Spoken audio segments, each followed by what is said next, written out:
Hello guys, चलिए आज की class redistribution of charges and common potential, ये हमारा एक छोटा सा टॉपिक है कैपेसिटर के अंदर। इसमें हमें ये सीखना है कि अगर हम दो कैपेसिटर को आपस में जोड़ते हैं, वो कैपेसिटर पहले से चार्ज थे, उनके पास अपनी एक पोटेंशियल रही होगी। वो किसी, मान लेते हैं कि एक कैपेसिटर है, इसको हमने एक बैटरी के साथ जोड़ा, काफ़ी समय तक रहा, इस पर पूरा चार्ज आ चुका है। बैटरी की जितनी पोटेंशियल थी सेम पोटेंशियल इसके पास आ जाए, क्योंकि पैरेलल में होता है बैटरी के। अच्छा, इस कैपेसिटर की खास बात क्या होगी, इसके पास अपनी पोटेंशियल, अपना चार्ज और अपना कैपेसिटेंस है। सिमिलरली एक और कैपेसिटर, उसको एक अलग बैटरी के साथ अलग पोटेंशियल के साथ जोड़कर सेम काम करके हम दोनों को लाते हैं और दोनों को फिर पैरेलल रखकर एक कनेक्टिंग वायर के साथ क्या कर लेते हैं, जोड़ लेते हैं। इस कनेक्शन के समय जब हम कनेक्ट करते हैं दोनों कैपेसिटर को, तो हाई पोटेंशियल लो पोटेंशियल होने की वजह से क्या होता है, हाई पोटेंशियल वाले कैपेसिटर से लो पोटेंशियल वाले कैपेसिटर में क्या होता है, चार्जेस ट्रांसफर होने लगते हैं। ठीक है, ड्यू टू हाई पोटेंशियल। जैसे दो टंकी है, अगर हाई, एक टंकी में पानी का लेवल ऊपर तक है और दूसरे में कम है, तो अगर इनको पाइप के थ्रू हम जोड़ दें तो हाई, जितने हाइट ज़्यादा है पानी का, उससे लो हाइट वाले या कम हाइट वाले टंकी में क्या हो जाएगा, पानी का ट्रांसफर होता रहेगा। और कब तक होगा ये, जब तक दोनों टंकी में पानी का लेवल क्या ना हो जाए, बराबर। मतलब यहाँ पे क्या होगा, जब तक दोनों कैपेसिटर का पोटेंशियल क्या ना हो जाए, बराबर। उसी पोटेंशियल को हम लोग क्या नाम देने वाले हैं, कॉमन पोटेंशियल। तो हमारे पास डेरिवेशन के लिए कॉमन पोटेंशियल निकालना है। और दूसरी चीज़, जिसमें हाई पोटेंशियल कैपेसिटेंस था उसमें से चार्ज जाएगा छोटे वाले में, लो पोटेंशियल वाले में, तो कितना चार्ज ट्रांसफर होगा, एक ये निकालना है। और लास्ट थिंग, जब चार्ज ट्रांसफर होता है हाई पोटेंशियल वाले कैपेसिटर से, तो क्या होता है कि वायर के थ्रू जब ये ट्रांसफर होते हैं तो वायर में कुछ हीट लॉस होने लगता है। और एक चीज़ और हो सकती है पॉसिबिलिटी, कि जब हम कनेक्शन करते हैं कैपेसिटर का, तो उसमें स्पार्किंग हो सकती है, जिसमें लाइट और साउंड का भी लॉस हो सकता है। तो हमें एक और तीसरी चीज़ क्या निकालनी है, लॉस इन एनर्जी। और ये सब कब होगा, जब हम दो कैपेसिटर को आपस में जोड़ेंगे, वो भी कैसे, पैरेलल। क्लियर है, तो स्टार्ट करें। चलिए, हमारे पास दो कैपेसिटर्स हैं, मान लेते हैं एक कैपेसिटर ऐसा है। खैर कैपेसिटर पहला प्लेट वाला ही, मतलब हमने ऐसे आइसोलेटेड कैपेसिटर बना लिया है। एक ये कैपेसिटर और है, ठीक है। कंडक्टर को हम नॉर्मली कैपेसिटर कह सकते हैं, स्फेरिकल पढ़ा था हम लोगों ने, ओके। इस कैपेसिटर की कैपेसिटेंस मान लेते हैं C1, इसकी C2 मान लेते हैं। इस पे अपना पोटेंशियल V1 था, इस पे कितना था, V2। इस पे चार्ज आ चुका होगा Q1 और इस पे Q2। और एक एजम्पशन हम शुरू में ले लेते हैं कि V1 is greater than V2। तो चार्ज कहाँ से जाएगा, हायर पोटेंशियल से लोअर की तरफ। तो यहाँ पे कुछ चार्ज का क्या हो जाएगा, ट्रांसफर। मान लेते हैं कितना चार्ज आ रहा है, डेल्टा Q। तो पहला तो टारगेट यही हमारा रहेगा कि कितना चार्ज ट्रांसफर हुआ है। और फिर उसके बाद दूसरा टारगेट क्या है, कॉमन पोटेंशियल। तीसरा क्या रहेगा, एनर्जी लॉस। तो अब सोचिए जरा, जब इसको हम देखेंगे कि इसको कनेक्ट कर दे, अभी कनेक्ट किया नहीं तो चार्ज ट्रांसफर होगा नहीं। और जैसे ही हम इन दोनों को एक वायर से, कनेक्टिंग वायर से जोड़ देते हैं, ये स्टैंड है, लकड़ी या किसी इंसुलेटर का स्टैंड बना लें, ताकि करंट कहीं इधर उधर, अरे सॉरी, चार्ज इधर उधर कहीं अर्थ में ना चला जाए। तो स्टैंड लगा लेते हैं हम लोग उसके लिए। कनेक्टिंग वायर जोड़ दिया, इसमें से चार्ज इसमें ट्रांसफर होने लगा। कब तक होगा, जब तक इन दोनों का पोटेंशियल क्या ना हो जाए, सेम। तो मान लेते हैं V और V, और इसी को हम लोग क्या बोलेंगे, कॉमन पोटेंशियल। तो कॉमन के लिए हम लोग इसके नीचे क्या लगा लेते हैं, सब बेस में C लगा लेते हैं, कॉमन पोटेंशियल। खैर दोनों का बराबर है, ओके। क्या कैपेसिटेंस बदल जाएगी दोनों की, नहीं, कैपेसिटेंस तो सेम रहेगा, ओके। तीसरी चीज़, चार्जेस इस पर नया हो जाएगा, Q1 डैश मान लीजिए, इस पर चार्जेस नया हो जाएगा Q2 डैश मान लीजिए, क्योंकि चार्ज का ट्रांसफर हुआ है ना इसमें से, तो ये ज़्यादा होगा और ये क्या हो गया, कम हो गया। ये क्या हो गया, अब कम है, अभी यहाँ क्या हो गया, ज़्यादा। लेकिन अगर एक चीज़ देखा जाए, तो यहाँ पे जो सम होगा Q1 प्लस Q2, क्या वो Q1 dash plus Q2 dash के बराबर होगा, क्योंकि चार्ज का सिर्फ ट्रांसफर हुआ है, कहीं गए नहीं ये लोग, मतलब लॉस नहीं हुआ कि नहीं इन दोनों से हटकर कहीं चले गए, इन्हीं में ट्रांसफर हुआ। तो पहले जितने रहे होंगे उतने ही बाद में रहेंगे। चार्ज को हम ना जनरेट कर सकते, ना ही डिस्ट्रॉय कर सकते, ओके। ये जब हम मिल गए टोटल चार्ज, जिसे हम कह सकते हैं टोटल चार्ज। अच्छा, टोटल कैपेसिटेंस कितना होगा, ये दोनों किस में जुड़ गए हैं, पैरेलल में। तो C इक्विवेलेंट कितना होगा सिस्टम का, तो पहले का C1 है, दूसरे का C2, तो C इक्विवेलेंट कितना हो गया, C1 प्लस C2, सिंपली, है ना। अगर पैरेलल प्लेट कैपेसिटर होता तो हम ऐसा बोल देते हैं, एक ये कैपेसिटर एक ये कैपेसिटर जुड़ गया, देखिए पैरेलल में है, that's why C1 plus C2, okay. अब जरा देखिए, अगर ये दोनों जुड़ गए, इनकी पोटेंशियल कॉमन होगी, दोनों की सेम, तो सेम पोटेंशियल का मतलब एक बैटरी मान लेते हैं, जिसकी पोटेंशियल भी कितनी नहीं होगी, VC और VC, ऐसा तो कह सकते हैं ना हम लोग। तो इसकी पोटेंशियल अगर हम लिखना चाहें टोटल, तो टोटल कैपेसिटेंस के लिए लिखी जाएगी। तो टोटल पोटेंशियल मतलब VC is equals to Q by C, और Q टोटल रहेगा टोटल, और C कौन सा रहेगा टोटल, जो इक्विवेलेंट कहते हैं हम लोग। तो Q टोटल कितना आ चुका है Q1 प्लस Q2, और C टोटल कितना हो चुका है C1 प्लस C2। तो ये कौन सा पोटेंशियल आ गया, कॉमन पोटेंशियल। हम चाहें तो इसको और सिंपल लिख सकते हैं, Q हमें Q इक्वल टू क्या पता होता है CV, है ना, Q इक्वल टू CV। तो Q1 इक्वल टू क्या हो जाएगा C1V1, Q2 इक्वल टू क्या हो जाएगा C2V2 divided by C1 plus C2। चलिए पहला तो हो गया, कॉमन पोटेंशियल का डेरिवेशन हो गया। इन दोनों में से कोई भी एक ले लेंगे हम लोग। कॉमन पोटेंशियल जब आ गई कि हाँ अब ये दोनों सेम पोटेंशियल पे हो गए हैं, इस पे चार्ज अब नहीं जाएगा इससे, या इससे इस पे नहीं आएगा, तो फाइनली चार्ज हो कितना गया, कितने पे रुक गया, वो तो निकाल सकते हैं हम लोग। तो new charge on first Q1 dash क्या हो जाएगा, Q इक्वल टू क्या होता है CV। तो बाद का निकाल रहे हैं तो बाद का कैपेसिटेंस लेंगे, लेकिन बाद में तो कैपेसिटेंस बदला ही नहीं, लेकिन बाद का पोटेंशियल V1 है कि VC हो गया है, VC हो गया। इसी तरीके से अगर हम Q2 पे निकालते तो कि दूसरे वाले पे नया चार्ज कितना हो गया Q2 डैश, तो ये कितना होता है CV के अकॉर्डिंग C2 इंटू V2 होता है, लेकिन V2 फिर से कितना है सेम VC है कि नहीं। ओके, इन दोनों में से किसी एक दोनों को निकाल सकते हैं। चलिए इसको लिखते हैं पहले, Q1 डैश को क्या लिखेंगे C1, और VC की वैल्यू ये पूरा उठा के रख लीजिए। तो C1 V1 plus C2 V2 divided by C1 plus C2। इसी तरह से इसका क्या हो जाएगा, C2 यहाँ रहेगा, VC की value C1 V1 plus C2 V2 divided by C1 plus C2। तो ये चार्जेस हो गए नए, लेकिन अगर इन दोनों को आप जोड़ कर देखेंगे वापस तो आपको यही मिलेगा कि ये दोनों जो थे, और ये थे कितना C1 V1 plus C2 V2 यही तो थे। आप इन दोनों को जोड़िएगा C1 प्लस C2 ही आएगा सेम, मतलब चार्जेस क्या रहे कंजर्व रहे। ओके, चार्जेस तो मिल गए। अब अगर हम बोलें कितना ट्रांसफ़र हुआ है, transfer of charge high potential वाली कैपेसिटर से लो वाले पे कितना चार्ज हुआ है ट्रांसफ़र, तो कैसे निकालेंगे, पहले था इतना अब बचा इतना, तो ट्रांसफ़र कैसे निकालेंगे, पहले का बाद में वाले से क्या कर ले माइनस कर ले। तो Q1 minus Q1 dash, Q1 कितना होगा C1 V1, सिंपल सी बात है। Q1 डैश क्या होगा, तो Q1 डैश तो यहाँ निकल चुका है C1 ब्रैकेट में C1 V1 plus C2 V2 divided by C1 plus C2। LCM इसको लेके जोड़ दें, खैर C1 को बाहर निकाल ले कुछ देर के लिए। C1 अगर बाहर निकल चुका है तो यहाँ क्या बचा होगा सिर्फ V1, और ये जाके इसके साथ मल्टीप्लाई होगा तो क्या हो जाएगा C1 V1 plus C2 V1, है कि नहीं। देखिए C1 बाहर निकला इससे भी दोनों से, बचा V1, ये मल्टीप्लाई दोनों में होगा तो V1 C1 और V2 सॉरी V1 C2, ठीक है। फिर ये इसके साथ ओपन होगा तो माइनस, ये तो बाहर जा चुका तो बचा क्या C1 V1 फिर माइनस C2 V2। देखिए C1 V1 तो कट गया माइनस वाला। अच्छा नीचे ये है बचा, ये काफ़ी बार गलत हो जाता है कि हम नीचे वाले को छोड़ देते हैं तो पूरा का पूरा गलत हो जाएगा, तो उसको ध्यान देते रहेंगे कि नीचे में जो एलसीएम लिया गया तो वो बचा रहे। C1 यहाँ हो गया, देखिए यहाँ पे C2 है यहाँ पे भी C2 है, ये दोनों तो कट गया, C2 दोनों का बाहर निकाल लीजिए। यहाँ क्या बचेगा V1, यहाँ क्या बचेगा V2, बचेगा कि नहीं, ये V2 यहाँ से दोनों C2 बाहर निकल चुका है। अब ये वाला इसके साथ ले लीजिए, देखिए कितना एक पैटर्न वाइज डेरिवेशन बना इसका, हमारा आंसर आया है डेल्टा Q। याद करने भी आसान होगा, C1 C2 by C1 plus C2 और V1 माइनस V2 का डिफरेंस। वैसे भी Q इक्वल टू क्या होता है CV, देखिए C का पोर्शन और ये V का पोर्शन। ये मत सोचिएगा कि ये तो सीरीज में जुड़ा है, ऐसा नहीं है, ठीक, बस आया है ऐसी वैल्यू। अच्छा ये हो गया चार्ज का ट्रांसफर होना कि हाँ इतना चार्ज उसमें से ट्रांसफर होगा, और कॉमन पोटेंशियल आ चुका है। अपना लास्ट पार्ट कि इस काम में ऐसा होने में लॉस कितने का हुआ, कितनी एनर्जी लॉस हुई, किस फॉर्मेट में हुई, कहाँ हुई, ये तो पता चल गया कि हीट में होगा और कुछ लाइट या साउंड में कह सकते हैं हम लोग। अब बची बात क्या कि वो होगा कितना लॉस, डेल्टा यू को हम लिख लेते हैं लॉस इन एनर्जी। और लॉस इन एनर्जी निकालने का सिंपल तरीका, किसी भी चीज़ को लॉस निकालना है, लॉस होने का मतलब पहले ज़्यादा रहा होगा तो इनिशियल एनर्जी में से बाद वाली एनर्जी को क्या कर लें माइनस। पहले की एनर्जी यहाँ से लिख लेंगे दोनों को जोड़कर, तो पहले की एनर्जी कितनी होगी सोचिए, half C1 V1 square plus half C2 V2 square. ये तो पढ़े ना हम लोग, energy stored in capacitor half CV square या हाफ QV, बहुत सारे तीन फॉर्मूले पढ़े थे हम लोग, तो एक उठा लेते हैं हाफ CV स्क्वायर वाला।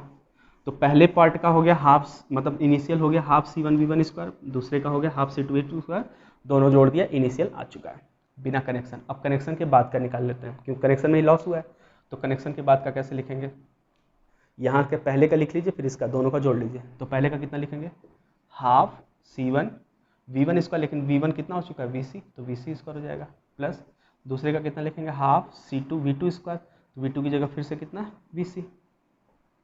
ये हो गया हमारे पास बात की एनर्जी। बस क्या करना है, अब इसको सिंप्लीफाई करना है।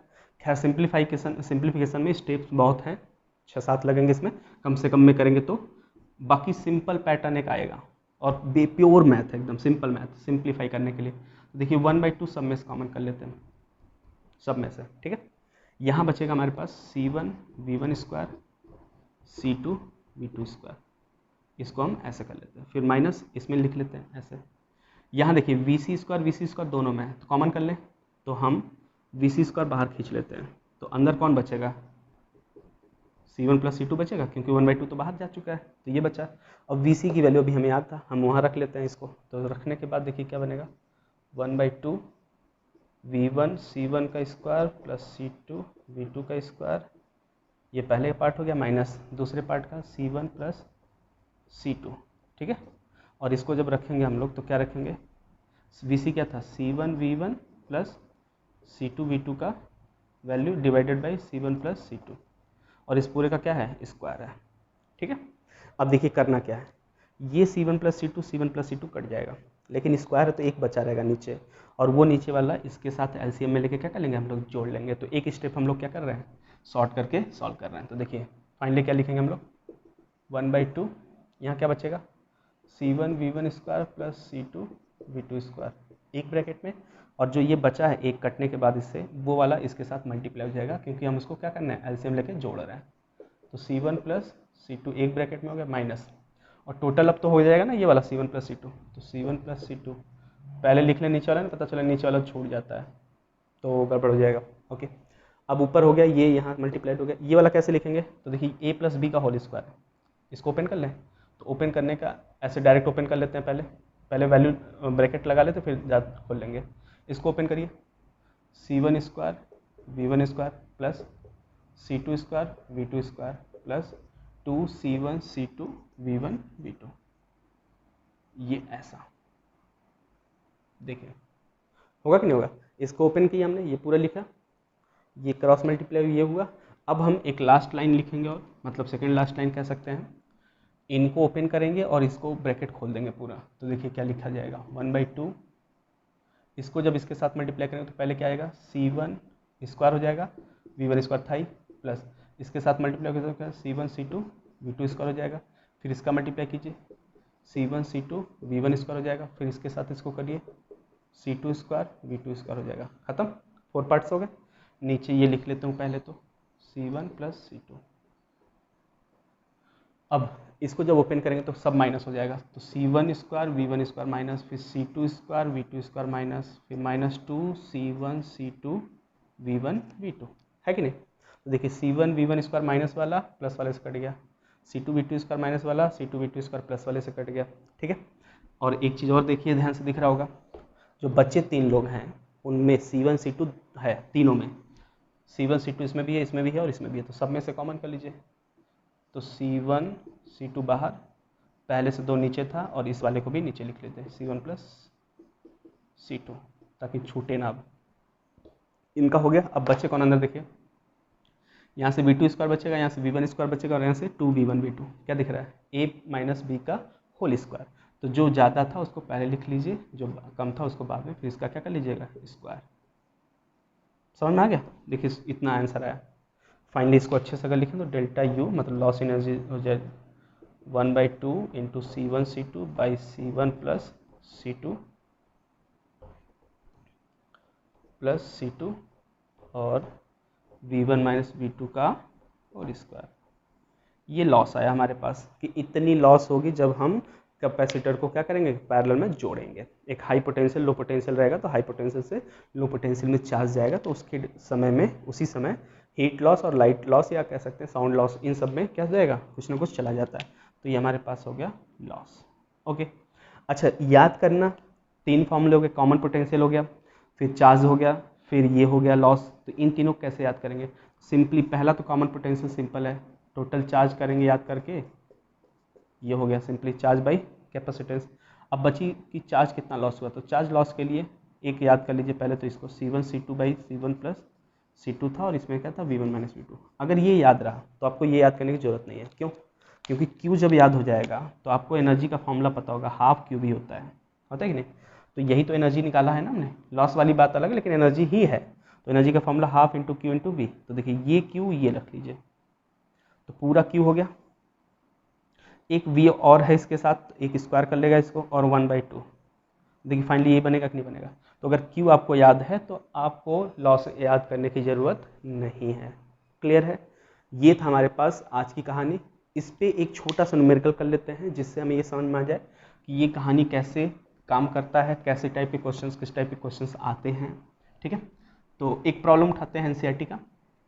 इसमें इन्होंने दिया है कि दो कैपेसिटर्स आपके पास हैं, सेम वैल्यू के हैं कैपेसिटर्स, लेकिन एक चार्ज है और दूसरा क्या है, अनचार्ज है। अनचार्ज का मतलब जीरो पोटेंशियल, जीरो चार्ज।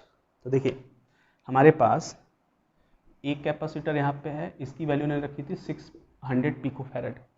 इसको जोड़ा था 200 वोल्ट की बैटरी से, तो इसकी वोल्टेज भी कितनी हो गई होगी 200 वोल्ट। और इसके ऊपर चार्ज कितना आ गया होगा, तो Q equal to C into V होता है, तो दोनों का मल्टीप्लाई कर लीजिए तो कितना हो जाएगा 1240 पिको कूलम।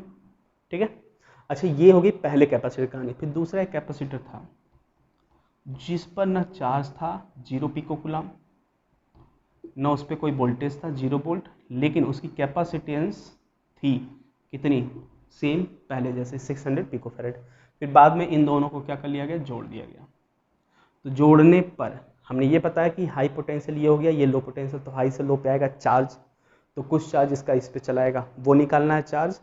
कब तक आता रहेगा, जब तक इनका पोटेंशियल क्या ना हो जाए कॉमन, वो निकालना है। और तीसरी चीज़ क्या निकालनी है, इस प्रोसेस में कितना लॉस होगा। तो सिंपली हम फॉर्मूले पे अगर चलें, पहला कॉमन पोटेंशियल कब तक ऐसा होगा, ये 200 वोल्ट है और ये कितना वोल्ट है 0, तो इसको V1 लिख लीजिए, इसको क्या लिख लीजिए V2, इसको क्या लिख लीजिए C1 600 और C2 भी 600 है। अब आइए VC कैसे निकालते हैं, तो VC का फॉर्मूला मैंने बताया था C1 V1 plus C2 V2 by C1 plus C2 था। तो C1 इंटू V1 कितना हो जाएगा, पहले का 600 इंटू 200 प्लस C2 V2 कितना हो जाएगा, V2 तो 0 है तो ये तो पूरा 0 कर लेगा अपने आप को, C1 प्लस C2, तो 600 कितना हो जाएगा 1200। ऊपर भी पीको है नीचे भी पीको, तो चेंज करने की ज़रूरत नहीं है। तो VC कितना आ जाएगा, देखिए अगर चेंज करेंगे तो वो भी कोई फ़र्क नहीं पड़ेगा, कट पिट जाएगा वो। तो ये 2 0 कट जाएगा, ये कटेगा इससे तो 2 टाइम्स, और ये 2 किससे कट जाएगा, एक 1 टाइम्स में, है ना। यहाँ 0 बचा तो कितना हो गया 00, 100 वोल्ट।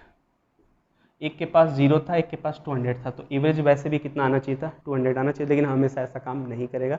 ये नहीं कि सिंपली इन वोल्टेज को जोड़ के 2 से डिवाइड कर लिया ना, कभी नहीं करिएगा, ऐसे करना है। यहाँ पे इसलिए आगे क्योंकि पोटेंशियल कैपेसिटेंस क्या था, दोनों का बराबर था। नेक्स्ट कितना चार्ज ट्रांसफर होगा, तो चार्ज ट्रांसफर का फॉर्मूला क्या था, C1 C2 by C1 plus C2 bracket में V1 माइनस V2, यही था।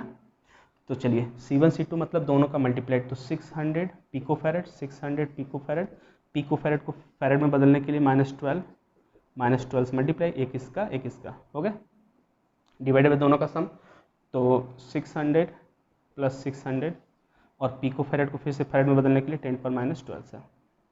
ये तो सही है ना, ऊपर मल्टीप्लाइड था इसलिए 2 बार करना पड़ा, नीचे सम है इसलिए सिर्फ एक बार से काम चलेगा, या दोनों में था दोनों से कॉमन कर लिया, ऐसा सोच लीजिए। और V1 माइनस V2 मतलब 200 minus 0, high potential minus low potential, simply है ना। अब देखिए ऊपर क्या हो जाएगा, एक तो इससे काट लीजिए, ऊपर बचेगा हमारे पास 364 टाइम्स 0 इंटू 10⁻12, नीचे क्या बचेगा 1220, और यहाँ पे 200, तो 2 0 से काट लीजिए, 2 से इससे काट लीजिए 6 से इससे काट लीजिए, 6 6 36, तो 640, तो 40 से काट लेंगे तो कितना बचेगा 10⁻8, ठीक है। तो छूट गया क्या, 2 0 से कटा,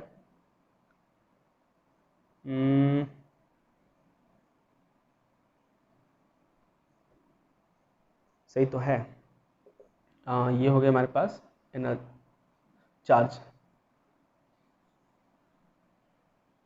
और इसको हम चाहें तो कूलम में लिखेंगे, क्योंकि पी को बदल चुके हैं ना, कूलम में लिखेंगे, और पी को कूलम में लाने के लिए क्या करना पड़ेगा, ऊपर नीचे -4 वाले से मल्टीप्लाई कर लीजिए ताकि ये -12 हो जाए। तो ये ऊपर हो गया कितना 6 पिको कूलम, लेकिन नीचे अभी 10⁻4 है, तो ये ऊपर आए कितना हो जाएगा 64 टाइम्स 0 पिको कूलम। तो इसमें कितना था पहले 12,000 मतलब 12 फोर्स टाइम्स 0 पिको कूलम था, इसमें आधा चला आएगा, देखिए आधा चला आया और आधा ऊपर रह जाएगा। सिमेट्रिक वजह से ऐसा हो रहा है। लास्ट चीज लॉस, एनर्जी लॉस कितनी होगी, तो डायरेक्ट फॉर्मूले में रख रहे हैं हम। एनर्जी लॉस का फॉर्मूला था हाफ C1C2, तो देखिए C1C2 ये पूरा तो सेम आएगा ना, इसको सिंप्लीफाई करके हम डायरेक्ट वहाँ रख लेते हैं। तो ये 0 कट गया था, 1200 हुआ तो 2 0 इससे काट लीजिएगा, ठीक है, और 6 6 12 हो जाएगा, ये कटेगा इससे 2 टाइम्स, 2 से इससे कटेगा 3 टाइम्स। तो हमारे पास कितना आ गया 3 × 10⁻12, ये 12 बचेगा ना, ठीक है। और लास्ट में क्या था 1/2 C1C2/C1 + C2 और ब्रैकेट में V1 - V2 का होल स्क्वायर, तो 200 - 0 का होल स्क्वायर, तो कितना हो जाएगा देखिए, ये रखेगा 3 × 10⁻12/2 इंटू ये 4 टाइम्स 0 हो जाएगा, 2 2 ज़ा 4, 4 टाइम्स 0, तो 2 से इसको कर लीजिए 2 × 4 टाइम्स 0। अब देखिए 3 2 × 6 हो गया, ये 4 0 इसको 12 को काटेगा तो कितना बचेगा 10⁻8, कुछ छूट गया यहाँ पे, ये हो जाएगा 1200, ऊपर हो जाएगा 364 टाइम्स 0, ठीक है, और ये कट चुका है तो बस 10⁻12 बचा है, तो 2 0 कटेगा लेकिन 2 0 बचेगा, तो 12 3 जा तो 300 × 10⁻12 होगा, सॉरी ये गलत हो गया था, 300 × 10⁻12, तो एक 0 और 2 0 और ले लेते हैं इसमें 300, तो यहाँ पे 600 हो जाएगा, तो 6 × 10⁻6 हो जाएगा, 2 0 ख़त्म कर लेगा, और तो इसको हम जूल लिख लेंगे, या मन होगा तो इसको 6 माइक्रो जूल लिख लेंगे,